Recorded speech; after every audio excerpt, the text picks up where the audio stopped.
આમ આદમી પાર્ટી તરફથી ગુજરાત જોડો જનસભાના ભાગરૂપે ભુજ ખાતે લાયન્સ હોલ હોસ્પિટલ રોડ મધ્યે આજે સવારે 10:30 વાગ્યે જનસભાનું આયોજન કરવામાં આવ્યું હતું, પરંતુ પાર્ટીના પ્રદેશ સંયોજક ઈશુદાન ગઢવી અચાનક કાર્યક્રમમાં હાજર રહી શક્યા નહોતા, જેના કારણે આયોજનને જનસભાના બદલે કાર્યકરોની આંતરિક બેઠકમાં ફેરવવામાં આવ્યો હતો।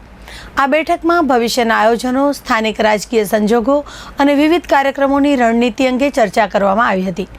પાર્ટીના પ્રદેશ નેતાઓ સહિત અનેક કાર્યકરોએ બેઠકમાં ઉપસ્થિતિ નોંધાવી હતી અને પક્ષની નીતિઓને વધારે લોકો સુધી પહોંચાડવા પર ચર્ચા કરાઈ હતી।